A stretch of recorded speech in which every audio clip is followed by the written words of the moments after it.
Welcome back to another episode of Irons Overland. I'm your host, Sean. And I am the radio DJ of the night, Jake. Boo. It's going to be my new catchphrase. Just something super corny and stupid, I think. I like that. So I was watching Pirate Radio the other day, and I really was enjoying all their introductions when they would get on the radio station, so I'm trying to get my radio voice. There we go. Just like a pilot's voice. Thank you for cruising with Irons Overland. We are now descending our final approach.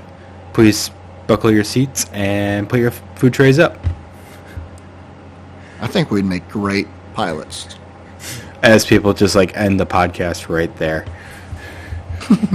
What is this podcast about again?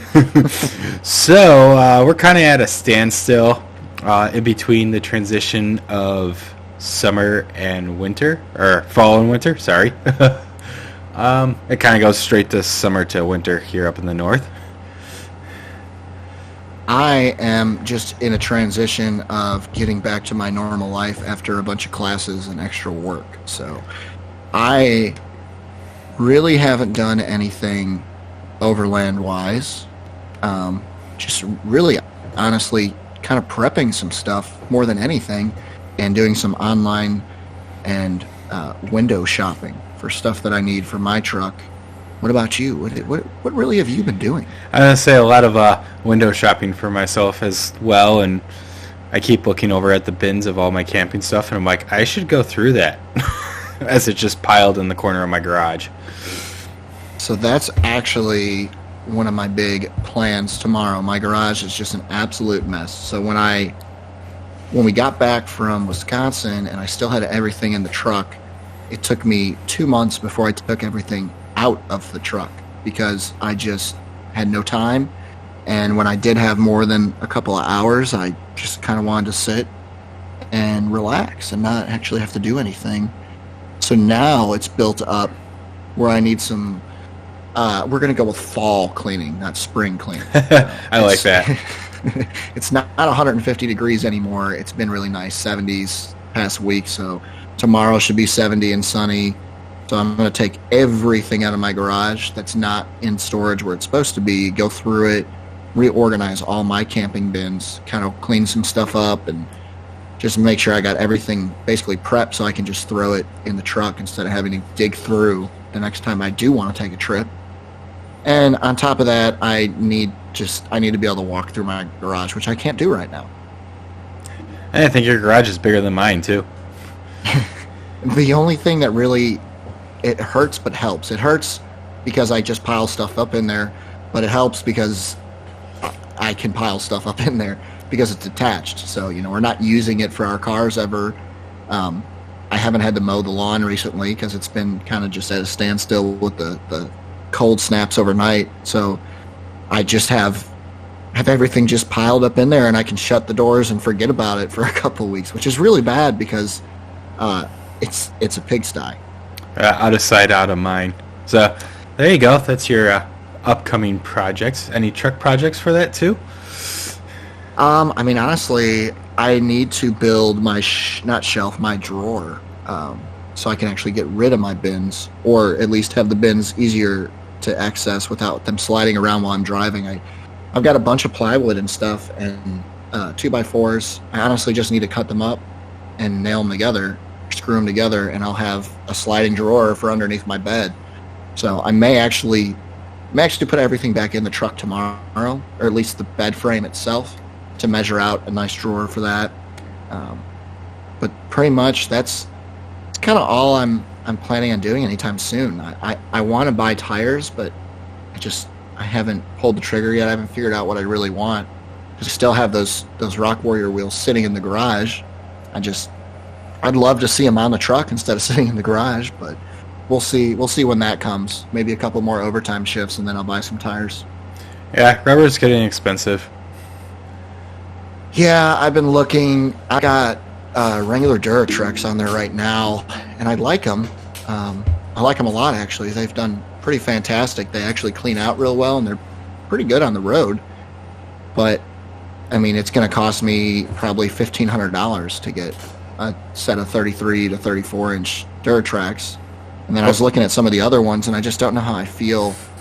I don't want BFGs anymore. I hated the KO2s. They were absolutely awful on my Jeep, and I've given them 2 tries now. It's just terrible tires. And like I said, the Duratracs have been fantastic, so it's going to be really hard for me to downgrade to like something else. And they're a good cross between a mud terrain and an all-terrain, so probably just have to bite the bullet. Yeah, I say just bite the bullet and get the size tire you want for those and slap them on. Yeah, I think... Honestly, I think that's going to be the best bet. I just need to convince myself and just pull the trigger and deal with the pain of the cost. Yeah. I also need to I need to do something with the really the damage is not as big of a deal now. I found a spot of rust in my wheel well, so I need to figure out if I can take that somewhere and just get them to grind it down and paint over it so it doesn't get worse. Oh, darn. So, okay, how about that? I know that's something that you've been doing recently. Tell everybody about your fender rust fix. Pretty much slapped a Band-Aid on it. I bought some nice Red Rock fender flares off of American Truck and slapped them on, and they cover up the nice old Chevy bed fender rust. It actually looks really nice in the pictures. I didn't know how I'd feel about fender flares, but it looks good on your truck. Yeah, and I left them black. I was thinking about body matching them with the red color, but it goes with the black and red theme, so I'm just leaving them alone. And the little mishap down in the Ozarks of hitting the fender kind of covers that up too, so I'm happy it's a little Band-Aid too for a little bit before I bite the bullet on a new fender. Yeah, that's not too bad. There's not much I can do with my damage, really, without replacing a door and taking to a body shop. I can't just buy a fender, which kind of sucks, but it's a little bit farther away from my vision, so I kind of just ignore it. Yeah, on the opposite side, towards the back of the cab. Exactly. It really makes my life easy until we had company in this past couple of days. So we've been driving my truck because it's got a lot more room in the back seat for everybody. And so now I've got the car seat in there and I'm putting Jensen in there constantly. And I have to look at that damage every single time I go to take them in and out. I say you just Raptor line the bottom down off the top of it. I honestly thought about doing that, like the whole rock guard on the bottom, like people did up north all the time to hide their rust. Just spray over it and let it be. As long as you don't go all the way up the door. No. It wouldn't even go onto the door. It would just literally be the rocker panel and that little pinch weld on the side. Because it's not really the door that's damaged. It's just that. I mean, the door's got scrapes in it, but it won't. It's more the bottom half. It's going to get covered by rock rails eventually too, so there you go. That going for me. Lucky. It's like one of those things that you wish you bought before you went on the trail. Right. I mean, I can just keep looking back at pictures of my truck, and when I see it without the damage, like, oh god, that was such a nice truck before. It's got the good side and the bad side for photos. I just, you know what, now I can actually tell people, like, yeah, this truck's really been used, and it proves it, Unfortunately, you just got it, though, but... Hey, it's almost been a year now, okay? The first ding. So, other than cleaning out the garage, you got anything else going on? Not really. I think the only thing I'm going to try and do is just do, like, an overnight trip, probably, like, just a solo trip in the next 2 weeks or so when I got some time off, because it's been like a month and a half since I've camped, and I really feel like I need to get back out there. Yeah, that itch is strong. Where are you gonna go? Honestly, I've kind of been trying to figure that out. I really basically I was thinking about doing the Trans-American from like my side of Tennessee out to like Chattanooga and just find a spot to camp somewhere in between and then just come home, do like a quick, day trip. Otherwise, I don't think I want to go back to Land Between the Lakes right now. So the only other thing I was thinking was really just either that Dirt Devil Trail that Ziggy did just outside Nashville, or I will probably go back up to the Ozarks. But the Ozarks just sucks because it's a 4.5-hour drive. Yeah. But I mean, really, everything else is 3 to 3.5, so it's not much of a difference. What's that extra hour or so? Yeah, we'll see. We'll see what my schedule lines up to next week. Because I was thinking about going on like the 14th, just leaving work in the morning and just heading straight out somewhere, and then coming home the 15th in the afternoon, or the 15th to the 16th. Something like that. We'll see. There you go. Do a quick What about you? Short video. I have nothing planned for camping wise. I wish I could, but just the schedule is just booked up for quite a bit. Like to hit up north when the snow falls, though. Just do like a little winter run really quick. Like to get a diesel heater for that, though. Yeah, no, you'll be all right. Just get a nice sleeping bag. Told you you'll be fine. Last time I did, I had a nice sleeping bag, heated blanket that I used with my Jackery, and then my buddy heater, and that kept me warm all night. Actually, I had to turn the buddy heater off because I was so warm. So I'll actually be up that way the first weekend of December. Do you have like a free day or 2 days? So that's what I'm trying to figure out right here. So I'm going to probably come up on the 30th of November. The 2nd, I think I'm going out with some friends. And the 3rd, we're going out with Kristen's friends. And the 4th is a baby shower. So it would be like the 30th overnight through the 1st. We could probably do a quick overnight trip somewhere. Yeah, just hit up into Nicollet National Forest and just hit a dispersed campsite and go. Yeah, so that might be a plan for us. Just saying. We'll keep it in the books. And that's I've got to clear it first. Right? Because that would be a 2 nights that trip that I'd be leaving her alone with the baby. So. Nice. So we'll see, but I mean, I think you should get yourself at least an overnight trip coming up here shortly. I'll try. Other than that, been working on my office/second bedroom. Built a nice desk for a computer setup. Built a little, wall mount for my controller and headset. And I got a new mic, so hopefully it sounds good for all of you. We're making progress, slowly but surely. Little things here and there. Yeah, my office is still just piles of garbage. So I think that's going to be in the books tomorrow too. So maybe I'll be able to send you pictures to make you jealous of my sweet setup. You're a hoarder. I'm not a hoarder. That's 2 rooms now. I'm a half project finisher. That's more accurate because this was a project that I half finished. That will never get finished. It's gonna get finished. Mark my words. Yeah, I think I'm gonna do some decorating with my fire decor. Are you gonna get some Christmas decorations up in there? Oh heck yeah! Maybe it's Christmas time now. Oh yeah, I gotta wait till after Thanksgiving though. That's my rule. Even though all the stores like push it way before then. Thanksgiving Day, then if I'm off, I'll put up the Christmas lights, or the day after. No, we're putting up Christmas stuff tomorrow probably. I was told to put the Halloween stuff up tomorrow, so that means the Christmas stuff's coming down. Boo! Hold out. What if I don't really care to hold out though? I do kind of like Christmas decorations.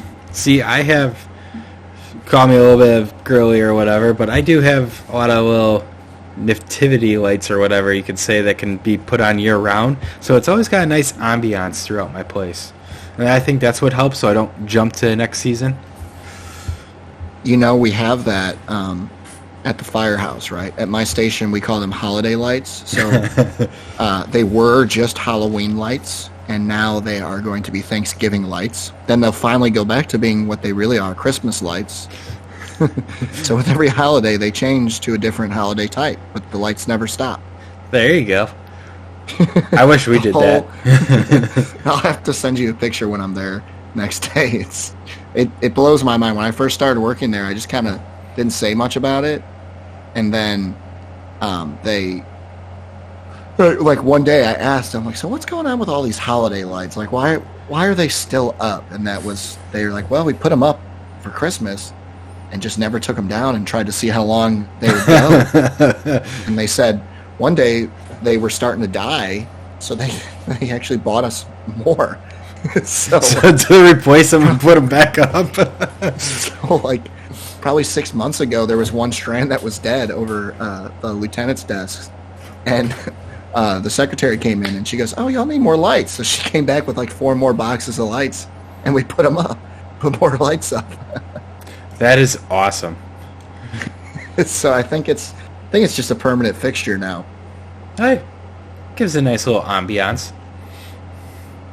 I put permanent holiday lights up around my gutter outside. They're I'm gonna put groove lights that you can change.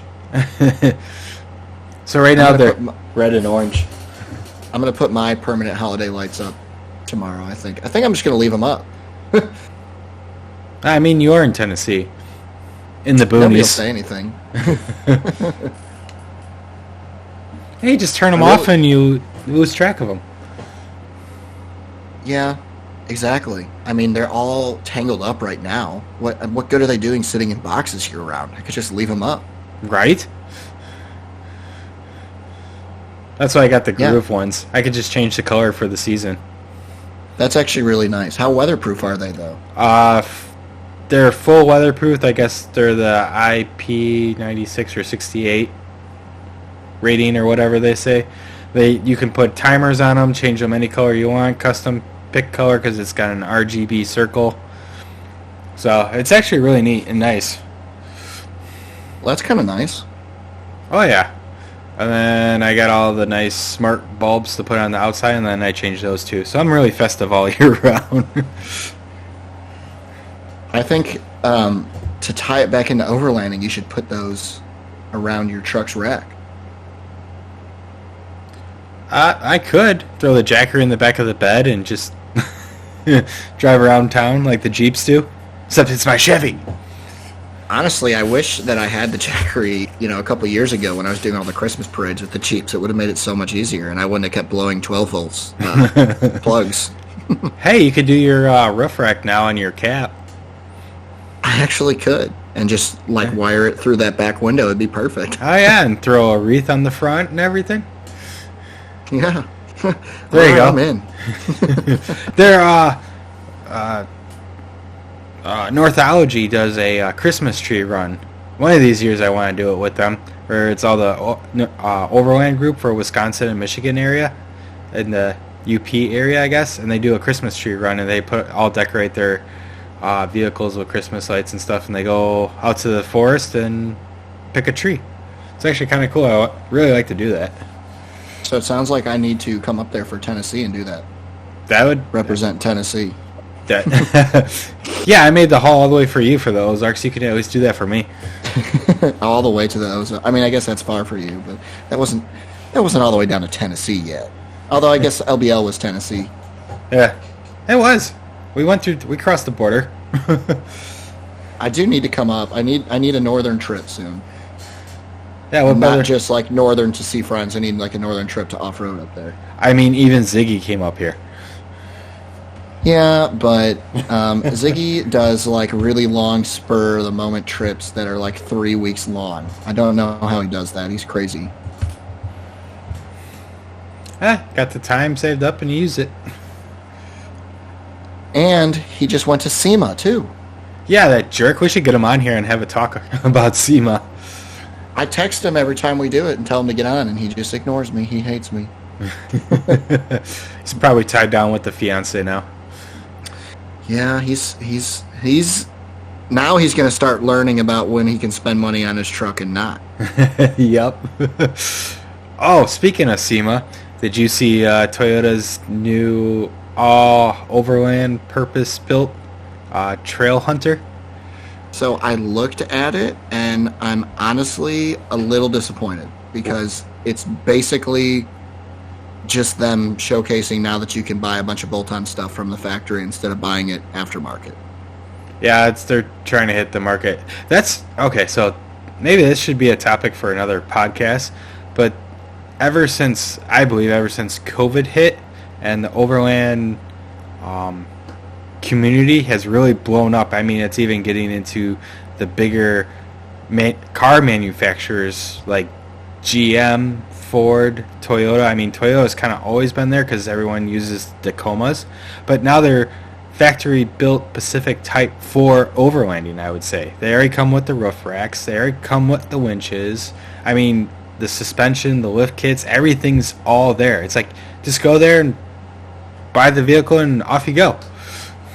Right. I mean, I'm so torn on how I feel about that because it goes back to me saying that I don't want to gatekeep people from getting into overlanding, but it sucks having so many people on trails all the time. Like, you just don't get that piece that you want. And it's so easy just straight out the gate now.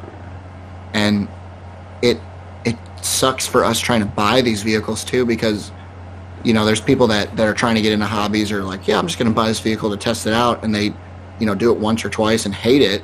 And then they resell a vehicle for, you know, basically what it was brand new, and then it messes up the whole market. And it just goes back to all those repeating vicious cycles. It's like, gosh. But also it's so cool to see how popularized it has become because it does, I mean, we get so many more cool inventions and equipment and things that we probably would have never gotten, you know, 10, 15 years ago. And then again, on another flip side of that, it's like, well, part of the fun is designing your own stuff or being unique. And none of these are really unique anymore because it's all cookie cutter stuff that you can get from the factory. So it's you know, it's a love-hate relationship for me, and I don't think it'll ever change. Oh yeah, I agree. And I mean, I'm not much to say because I've only been doing this for about 3 or 4 years. Camping, been doing it since I've been growing up, just not like this style. But right. I have to say the one neat thing about it, which I'm really kind of jealous, and I hope the software goes across the platform, because I'm a Chevy guy, obviously, or a GM guy, is the air down mode now for the vehicles. You don't get that stupid light that comes on when you're below a certain PSI. I mean, you don't like seeing your TPMS? No. It bugs me when I have lights on my dash. I just don't have TPMS, so it makes it easier for me. Lucky. You could have tried to deactivate it and just bought aftermarket wheels and never put the TPMS sensors back in, but you just wanted to be fancy. Oh, I did. The first set of wheels I had, I didn't put them in, and then the stupid light was on the whole time saying no tire pressure. And it's not even like I can unsolder that light in the back because it comes out across the display screen too. Yeah, the times are changing. Oh yeah, so now you can just hit a button when you're airing down and it knows that you're doing it. And it also, found out on my girlfriend's car, if you get close to the PSI the tire's supposed to be, the car will honk at you.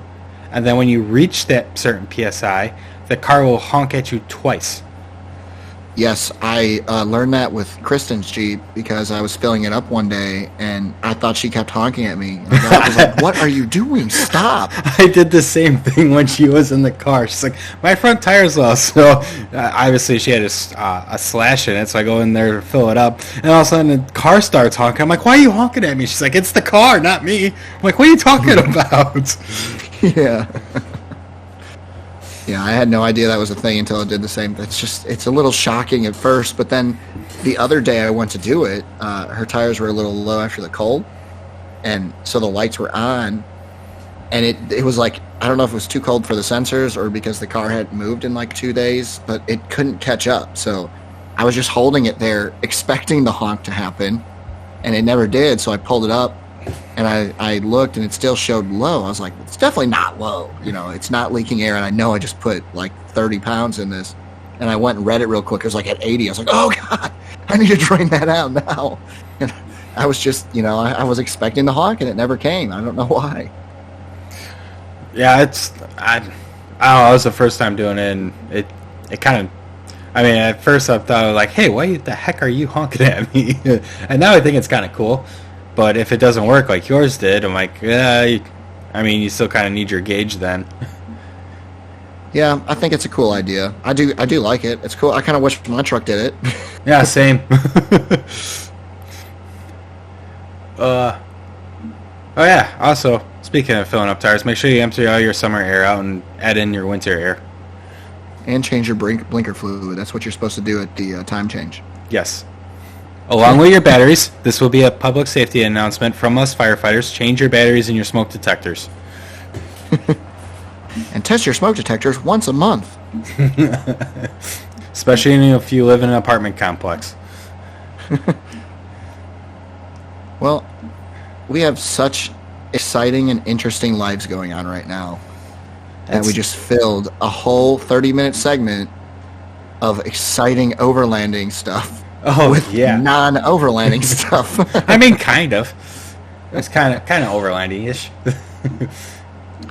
It kind of is overlandy-ish. I mean, we could throw gear, unneeded gear in the topic, and I think we cover overland. Unneeded gear. Everything I have. I agree.